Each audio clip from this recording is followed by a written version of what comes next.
Hey everyone, welcome to another edition of D3 Design, helpful hints each week from me to you. This week and probably maybe next week, what we're going to do is concentrate on remodeling a kitchen, a before and an after, and it's not really a complete redo, but what we're going to do is add counter space and keep some storage, add some color to these walls, update it, sand some cabinets, add some hardware, some hinges. We're going to do some backsplash, we're going to add a countertop over here. So it's going to be really, really fabulous. So it's going to be a step-by-step process of how you start to finish and everything we're going to do in between, okay? So what we're going to do first is there's a piece of furniture existing in this room. It's a cabinet. So what we're going to do is remove the top, cut it to the size that we need. This side is going to be a countertop. Okay, this is going to rest on top of this cabinet so we don't lose any storage. There's going to be 3 to 4 bar stools up underneath this side of the countertop with a leg. What we need to do first is you're going to measure up. Before you can put your countertops in, you actually have to put a support bar on the wall. Make sure it's always in a stud, never into just drywall, okay?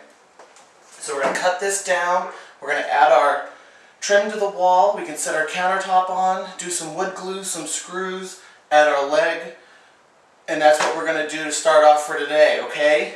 Okay, as you can see here, what we've done is I've measured up to where the countertop is going to rest on this piece, which I've cut the front off so it's a little bit shorter than actually the countertop that's going to be used. And I left this countertop on because it's actually just going to act as an extra support system for the countertop on this end. Measured up, leveled it, and what we did is I've added wood glue to the back, and then found the studs, added the screws into that, and then added extra screws for support. What we're going to do is, when we bring in the countertop, it'll rest on this and rest on this back here, and that'll give me a chance to get the leg and everything else stabilized on that end. That needs to be so it's level. Everything right now is level, and this is just a work in progress, so here we go. Okay, so here we are. We have the countertop installed. It is completely all leveled now. I have it glued down currently with wood glue to the back brace that we attached to the wall, and to the cabinet that we're keeping down here that we kept. So everything right now is secure, it's drying, it's level. You don't want your countertops not level and all your crap just sliding off onto the floor. So, everything's level, everything's drying. Then what I've done is, I've attached the support leg to this side because there is no cabinet. This is eventually going to be 4 bar stools underneath here. So what I did is, so we didn't drill through the countertop, is I used a metal brace from Decking. It actually does 4x4s to make a railing, things like that. So I've supported that up underneath here, attached it to the leg, and this is sturdy, sturdy, sturdy, okay? Then I've gone through with the power tools outside and turned on my bitch mode. Butch mode. Most of you probably agree with the first part. And I did 45-degree angle cuts on what we're going to do is frame in the metal molding up underneath here to fit.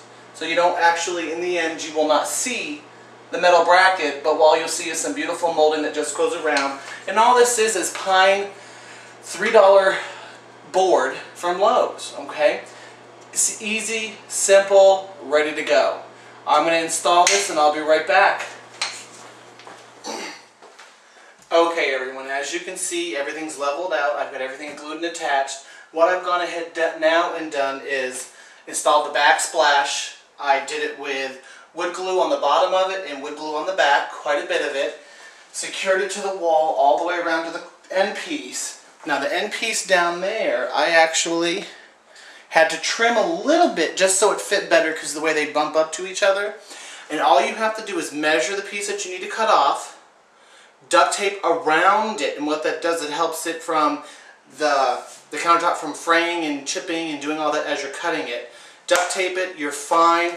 Added the wood glue, and then what I've done is I've gone through, let me see if I can zoom in for you, and as you can see in through here, I've added a couple secure joints actually to kind of adhere it to the wall, let the wood glue, there we go, let the wood glue actually dry and secure it to the wall.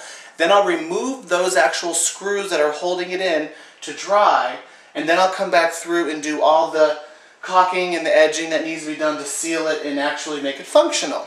Alright? Hope you've enjoyed so far. Alright, once you've got the backsplash and everything secured, what you're now going to have to do is go back and do a little bit of caulking. Silicone joints, that way it's easier to clean and things like that.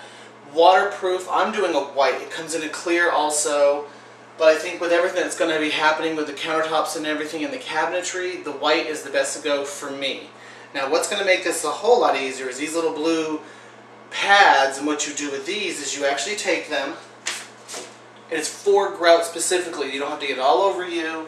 Stick it in, and depending on what size you need, and just running along.